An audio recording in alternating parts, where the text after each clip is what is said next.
Assalamualaikum warahmatullahi wabarakatuh. Perkenalkan, saya Kanza Zakia Marani, mahasiswi dari program studi S1 Sistem Informasi. Pada kesempatan kali ini, saya akan menyampaikan presentasi dengan judul Bahasa Indonesia dalam Diplomasi Internasional dan Identitas Bangsa. Kita hidup di zaman yang disebut era globalisasi, zaman di mana batas antar negara menjadi semakin kabur. Melalui internet, perdagangan, dan pendidikan, semua negara saling terhubung.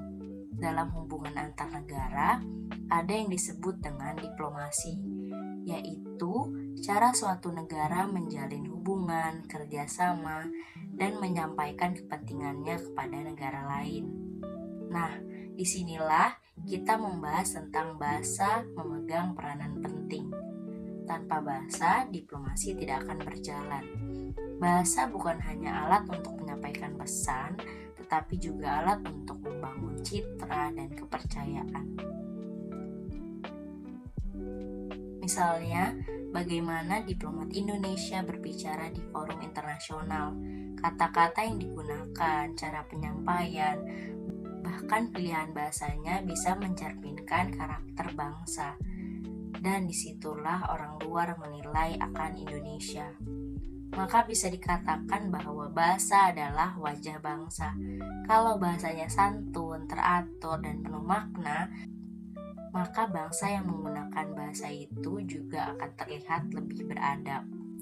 Sekarang kita masuk ke bagian yang pertama, yaitu bahasa Indonesia dalam diplomasi internasional. Bahasa Indonesia sebagai alat diplomasi budaya. Diplomasi tidak selalu dilakukan lewat politik atau perjanjian ekonomi. Ada yang disebut diplomasi budaya, yaitu mengenalkan nilai-nilai bangsa melalui seni, kuliner, musik, dan tentu saja bahasa. Pemerintah Indonesia telah menjalin diplomasi budaya melalui program BIPA, Bahasa Indonesia bagi Penutur Asing. Program ini sudah dijalankan di lebih dari 50 negara yang ada di dunia. Di Australia, Jepang, Korea Selatan, Thailand, Polandia, bahkan hingga Amerika Serikat, banyak universitas membuka kelas bahasa Indonesia. Para peserta bukan hanya belajar tentang kosakata, tetapi juga budaya dan nilai-nilai Indonesia seperti gotong royong dan sopan santun. Artinya, bahasa Indonesia menjadi jembatan yang menghubungkan Indonesia dengan masyarakat yang ada di dunia. Ketika mereka belajar bahasa kita, mereka juga belajar untuk mengenal bangsa kita. Dan disinilah bentuk diplomasi yang halus tetapi juga sangat efektif. Bahasa Indonesia dalam forum internasional. Selain dalam program BIPA, bahasa Indonesia juga mulai digunakan di forum-forum internasional. Contohnya di kawasan ASEAN, di mana bahasa Indonesia digunakan dalam beberapa pertemuan resmi dan komunikasi antar negara. Mengapa? Karena Indonesia memiliki potensi strategis di Asia Tenggara, baik dari segi politik, ekonomi, maupun budaya. Puncaknya terjadi pada 23 November 2023 saat UNESCO secara resmi menetapkan bahasa Indonesia sebagai salah satu bahasa resmi di sidang umum mereka. Artinya dokumen dari pidato resmi di UNESCO kini dapat disampaikan dalam bahasa Indonesia.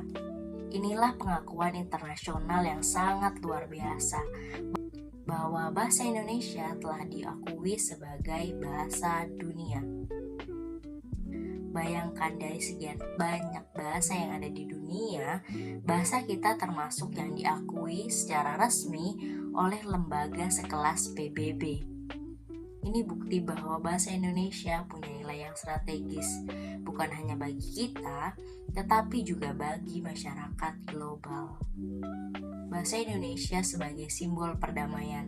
Selain sebagai alat diplomasi resmi, bahasa Indonesia juga sering digunakan dalam kegiatan pertukaran pelajar, festival budaya, dan program perdamaian. Bahasa Indonesia dikenal sebagai bahasa yang mudah dipelajari dan memiliki kesantunan tinggi. banyak orang luar negeri yang menyebutnya sebagai bahasa persahabatan karena strukturnya yang sederhana dan nadanya yang lembut.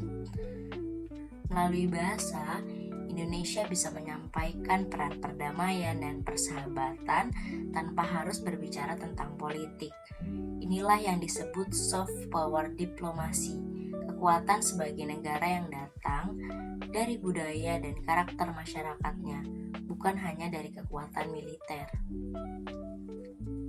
Jadi, setiap kali kita menggunakan bahasa Indonesia dengan santun, sebenarnya kita sedang berkontribusi terhadap diplomasi bangsa kita sendiri. Bahasa Indonesia sebagai identitas bangsa. Sekarang kita masuk ke bagian kedua, yaitu bahasa Indonesia sebagai identitas bangsa. Bahasa secara ciri nasional. Bahasa Indonesia adalah simbol persatuan bangsa. Hal ini ditegaskan sejak Sumpah Pemuda tahun 1928 yang berbunyi, "Kami putra dan putri Indonesia menjunjung bahasa persatuan bahasa Indonesia." Sejak saat itu, bahasa Indonesia tidak hanya resmi menjadi alat komunikasi, tetapi juga alat pemersatu bangsa yang beragam. Kita tahu bahwa bangsa Indonesia punya lebih dari 700 bahasa daerah, dan semuanya memiliki keindahan masing-masing. Namun, bahasa Indonesia hadir sebagai bahasa yang menyatukan semua perbedaan itu.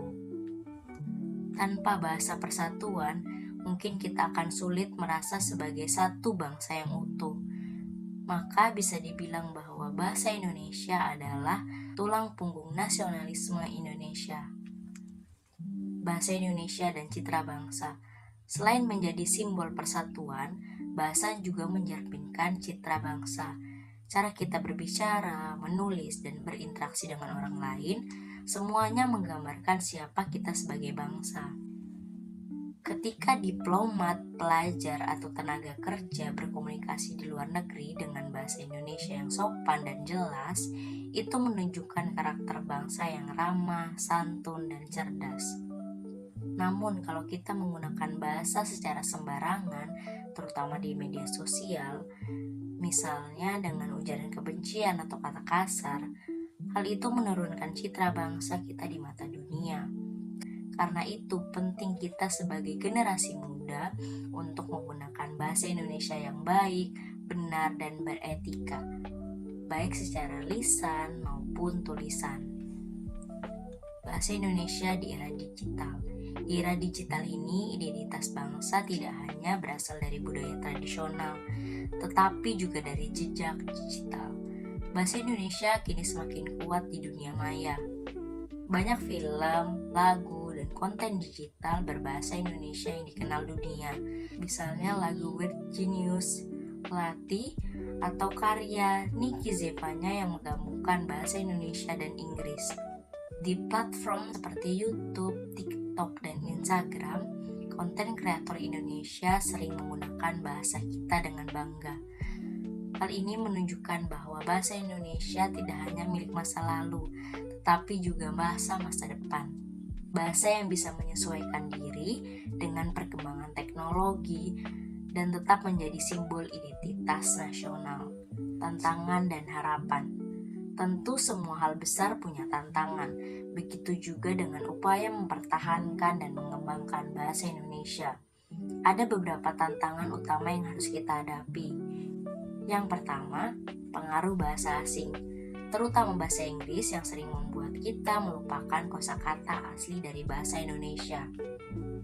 Yang kedua, kurangnya kesadaran generasi muda dalam menjaga bahasa.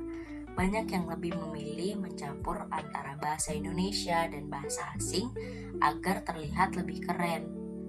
Yang ketiga, minimnya promosi bahasa.